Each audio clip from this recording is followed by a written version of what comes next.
When contractor Mike Rodriguez descended into the abandoned grain silo to begin renovation work, the last thing he expected to find was a waterproof camera case wedged between the metal supports, containing footage that would expose the horrifying truth about what happened to the Miller family during the harvest of 2017. Welcome to Hidden Legends. Before we begin this chilling story of agricultural conspiracy and a discovery that shocked rural Iowa, tell me in the comments where you're watching from today. And if you believe stories like this need to be heard, hit that subscribe button and help us make sure they are. Now let's uncover how a routine farm renovation led to solving one of the Midwest's most disturbing family disappearances. The October morning air was crisp as Mike Rodriguez positioned his safety harness at the top of the towering grain silo on the abandoned Miller farm. It was October 12th, 2024, and Mike had been hired by the new property owner to assess the structural integrity of the old agricultural buildings before converting them into a modern farming operation. The Miller farm had sat empty for 7 years, slowly deteriorating in the Iowa countryside after the mysterious disappearance of the entire Miller family during harvest season 2017. Mike had heard the local rumors that Tom and Sarah Miller, along with their 4 children, had simply abandoned their failing farm in the middle of the night, leaving behind their entire livelihood. As Mike rappelled down into the dark interior of the 60-foot-tall concrete silo, his headlamp illuminated the curved walls that had once stored thousands of bushels of corn. But as he reached the bottom and began his inspection, something metallic glinted from between the steel support beams about 15 feet up the wall. Wedged tightly in the gap was a black waterproof camera case, the kind used by wildlife photographers and outdoor enthusiasts.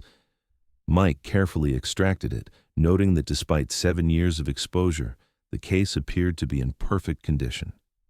His hands trembled as he opened the latches.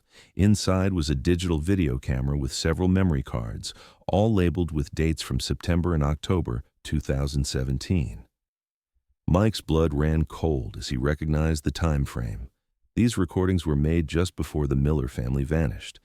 He immediately called Sheriff Janet Morrison, the same officer who had worked the original missing persons case 7 years earlier. Within an hour, the quiet farm was swarming with investigators, and what they discovered on those memory cards would reveal one of the most shocking agricultural conspiracies in Iowa history. Now, let me tell you what really happened during that autumn of 2017, when the Miller family began documenting their fight for survival against forces far more dangerous than drought or debt. September 15th, 2017. Tom Miller, 45, stood in his cornfield watching the morning sun rise over 800 acres of the richest farmland in Hancock County. The corn was nearly ready for harvest, and after 3 difficult years of poor yields and mounting debt, this crop would determine whether the Miller family farm survived another generation. Sarah Miller, 42, emerged from the white farmhouse carrying a thermos of coffee for her husband.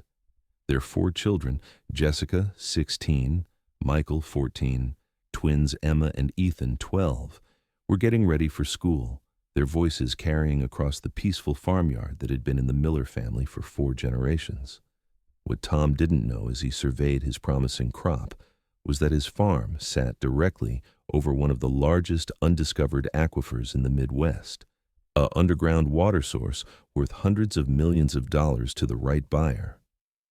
AgriCorp Industries, a massive agricultural conglomerate, had been quietly buying up surrounding farmland for months, using shell companies and intimidation tactics to force out longtime farming families. Tom first noticed something was wrong on September 18th, when he discovered that several acres of his corn had been deliberately contaminated with herbicide, killing the plants in perfectly straight lines that spelled out, "Sell or lose everything." "Sarah, come look at this," Tom called to his wife as they stood at the edge of the damaged field. The destruction was surgical, precise, clearly the work of someone with agricultural knowledge and expensive equipment. Sarah documented the damage with her camera, the same one that would later be found in the grain silo. "We need to call the sheriff," she said, but Tom shook his head. And tell them what? That someone wants us to sell? Janet Morrison has her hands full with real crimes. This is just intimidation. But the intimidation escalated quickly. The following week, their well water turned black and undrinkable. County inspectors arrived unannounced, claiming anonymous complaints about unsafe farming practices. Their bank suddenly called in loans that had been current for years, demanding immediate payment on debts that Tom couldn't possibly cover. Tom began to suspect that AgriCorp was behind the harassment when he discovered surveying equipment on his property and caught men in corporate suits taking soil samples near his grain silos. When he confronted them, they claimed to be conducting routine environmental assessments for the county. That night, Tom started carrying Sarah's camera with him everywhere, documenting each suspicious incident. The footage would later reveal the systematic destruction of the Miller farm and the family's growing desperation as they realized they were fighting an enemy with unlimited resources. On October 1st, Tom received a visit from Marcus Webb, AgriCorp's land acquisition specialist. Webb was a smooth-talking man in an expensive suit who arrived in a black SUV with tinted windows, accompanied by two men who looked more like security than agricultural consultants. "Mr. Miller," Webb said as they stood in the farmyard, "I represent some investors who are very interested in your property. We're prepared to make you an offer that would set your family up for life." Tom had recorded the entire conversation. "This farm has been in my family for 4 generations. It's not for sale at any price." Webb's smile never wavered, but something cold flickered in his eyes. "Mr. Miller, farming is a dying way of life. The smart families are getting out while they can still get a good price. The stubborn ones." He paused, looking around the farmyard where Tom's children were playing. "Well, they tend to lose everything anyway." The threat was clear, and that night Tom called his brother in California, asking him to take the children if anything happened. Sarah overheard the conversation and began hiding copies of the video footage in various locations around the farm, including the grain silo. The harassment intensified throughout early October. Equipment was sabotaged, livestock fell mysteriously ill, and the family received anonymous phone calls threatening violence if they didn't sell. Tom documented everything, but when he tried to take the evidence to law enforcement, he discovered that AgriCorp's influence extended far beyond agriculture. Sheriff Morrison listened politely to Tom's concerns, but explained that without direct proof of criminal activity, her hands were tied. What she didn't tell Tom was that AgriCorp had recently donated new patrol vehicles to the county sheriff's department and sponsored the annual police fundraiser. On October 8th, everything changed. Tom was combining corn in the north field when he noticed unmarked helicopters circling overhead. That evening, men in hazmat suits appeared on his property, claiming to be from the EPA and alleging that the farm was contaminated with dangerous chemicals. "You and your family need to evacuate immediately," the lead investigator told Tom. "This property is under federal quarantine pending environmental remediation." Tom knew it was a lie. His soil tests had always come back clean, but the federal badges and official paperwork made resistance seem impossible. The family was given 1 hour to pack essentials before being relocated to a motel in town for their safety. But Tom had grown too suspicious to comply completely. While Sarah packed for the children, he retrieved the camera and memory cards from their hiding places, including the silo. His final recording, made in the motel room on the night of October 10th, showed his family huddled together as he explained his plan. "If something happens to us," Tom said to the camera, "these recordings prove that AgriCorp murdered us for our land. The aquifer maps are in the silo, the chemical test results proving we were framed are in the barn, and copies of Webb's threats are with Pastor Williams at the church." The next morning, October 11th, 2017, the Miller family checked out of the motel and drove back to their farm, ostensibly to collect more belongings under EPA supervision. They were never seen alive again. Back in the present, as investigators analyzed the footage Mike Rodriguez had discovered, the scope of the conspiracy became clear. The videos showed not just the intimidation campaign, but also AgriCorp's systematic poisoning of the farm's water supply. the fabricated environmental violations, and the involvement of corrupt federal officials. But the most damning evidence was Tom's final recording, made on his phone and uploaded to the camera's memory just hours before the family's disappearance. It showed black SUVs surrounding the farmhouse at dawn, armed men in tactical gear breaking down the doors, and Tom's desperate final words, "They're here."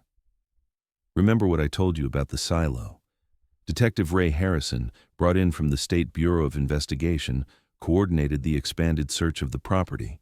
Using ground-penetrating radar and cadaver dogs, they focused on areas Tom's footage had identified as being of particular interest to AgriCorp.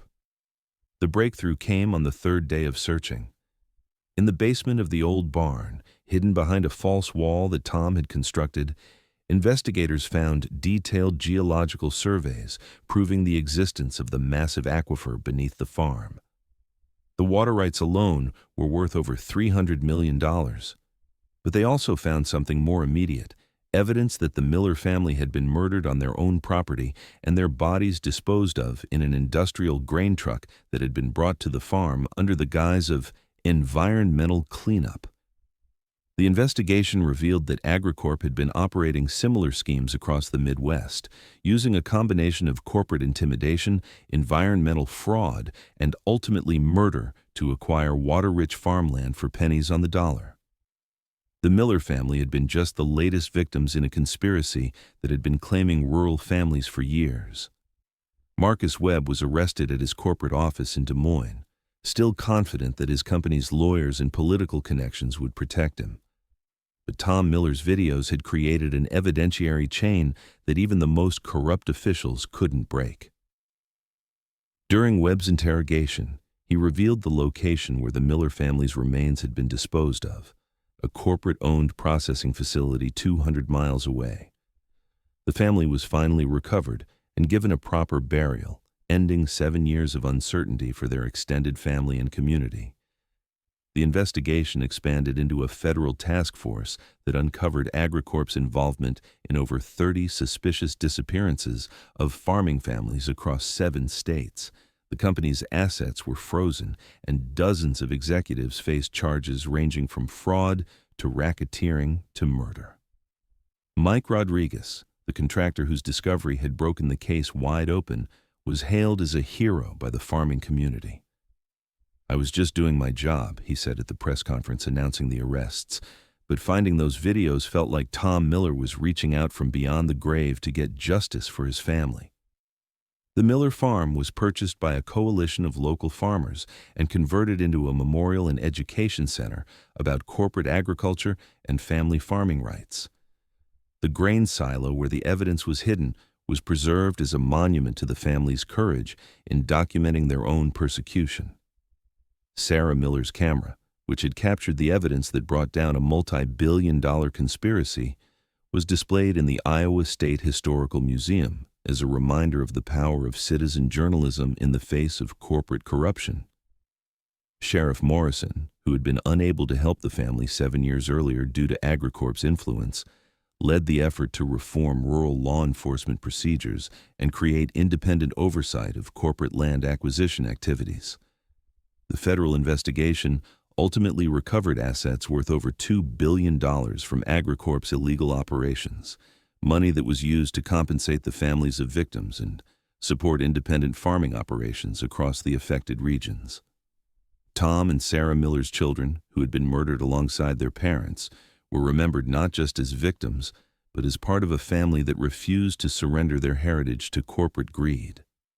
Their story became a rallying cry for family farmers facing similar pressures from agribusiness conglomerates. For Mike Rodriguez, the discovery in the grain silo changed his life forever. He left construction work and became an advocate for rural communities, using his experience to help other families document and resist corporate intimidation. "That grain silo taught me that secrets don't stay buried forever," Mike often tells audiences at farming conferences. Tom Miller made sure his family's story would be heard, even if it took 7 years. Sometimes the most important discoveries happen when someone cares enough to look in the places everyone else has forgotten. The Miller farm stands today as a testament to the courage of ordinary families who refuse to surrender to powerful interests. The corn still grows in the fields where Tom once stood, but now it feeds a community rather than corporate profits. And in the grain silo where Mike Rodriguez made his discovery, a plaque reads, "In memory of the Miller family, who documented the truth even when they knew it might cost them everything. Their courage exposed corruption and saved countless other families from the same fate." The waterproof camera case that preserved their story sits in a place of honor at the Memorial Center, a reminder that truth has a way of surviving even the most determined efforts to bury it.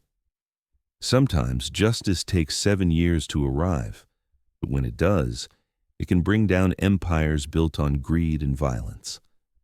The harvest season still comes to Iowa every October, but now it carries with it the memory of a family that died defending their right to farm the land their ancestors had worked for generations. Their story ensures that no corporate conspiracy can ever again operate in the shadows of America's farmland.